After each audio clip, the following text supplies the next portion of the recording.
बोलिए त्र्यंबकेश्वर महादेव की जय, पितृदेवताओं की जय। तो यहाँ पे मित्रों हम लोग त्रिपिंडी श्राद्ध पूजा की जानकारी आप लोगों को देंगे कि त्रिपिंडी श्राद्ध पूजन क्यों किया जाता है और त्रिपिंडी पूजा श्राद्ध करने से क्या फल की प्राप्ति होती है।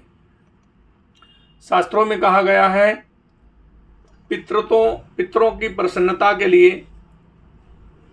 पितरों की आत्माओं के शांति के लिए त्रिपिंडी श्राद्ध पूजन किया जाता है, जिसमें कहा जाता है प्रधान देवता हैं ब्रह्मा विष्णु महेश, इन तीन त्रिदेवों का पूजन किया जाता है।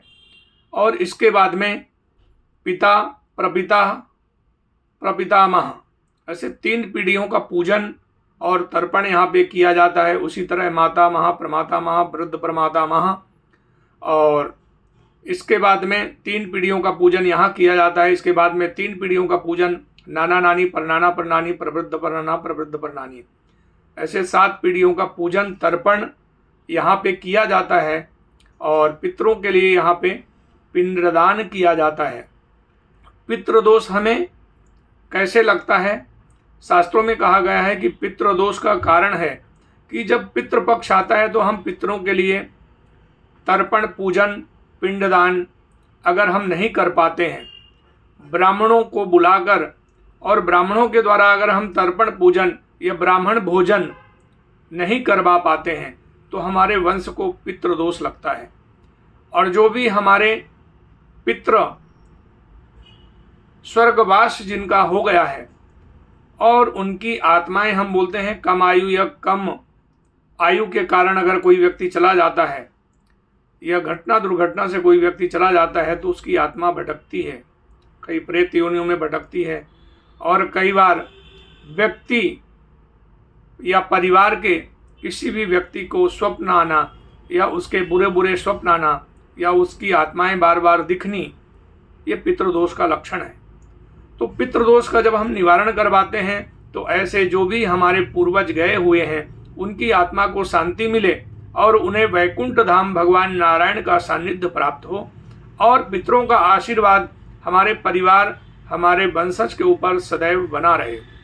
और जब हम पितरों का श्राद्ध पक्ष में तर्पण पूजन पिंडदान इत्यादि कार्य कभी नहीं कर पाते हैं या समय नहीं मिला, समय का अभाव हो या हम कर नहीं पाते हैं या हमें मालूम नहीं है, तो ये पितृदोष लगता है। और पितृदोष लगने से व्यक्ति को जीवन में विवाह कार्य में देरी होना, कार्यों में सफलता नहीं मिलना,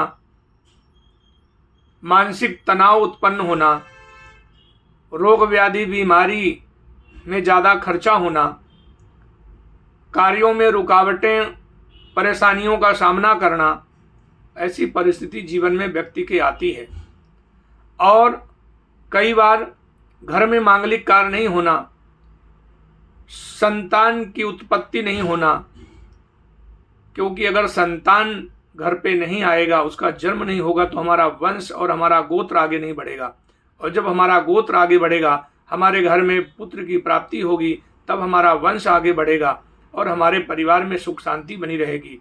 कई बार ऐसा हो जाता है कि माता पिता के आज्ञा का पालन संतान नहीं करता है, माता और पिता और बच्चों के बीच में मतभेद उत्पन्न हो जाते हैं और परिवार में अशांति का वातावरण हो जाता है। ये पितृदोष का लक्षण होता है। तो जब हम अपने पितरों का श्राद्ध पूजन पिंडदान त्रिपिंडी श्राद्ध कर्म जो है त्र्यंबकेश्वर में आकर जब हम पूजन करवाते हैं, तर्पण करवाते हैं, तो कहा जाता है कि हम घर में जब तर्पण श्राद्ध पूजा करते हैं तो 100 गुना फल मिलता है। और जब हम तीर्थ क्षेत्र में आकर और त्रिपिंडी श्राद्ध त्र्यंबकेश्वर में आकर अगर पूजन करते हैं तो करोड़ों गुना फल जीवन में हमें प्राप्त होता है। और हमारे पितरों की जो आत्माएं भटकती हैं उनकी आत्माओं को शांति प्राप्त होती है, वैकुंठ धाम प्राप्त होता है, भगवान नारायण का सानिध्य और पितरों का आशीर्वाद हमारे पूरे परिवार के ऊपर बना रहा है।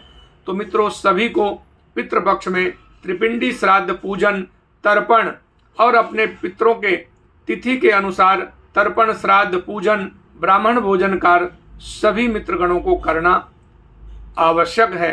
और सभी लोग पूजन तर्पण करके अपने पितरों की आत्माओं को शांति की प्रार्थना करें और उनका आशीर्वाद आप लोगों के ऊपर बना रहे। बोलिए त्र्यंबकेश्वर भगवान की जय।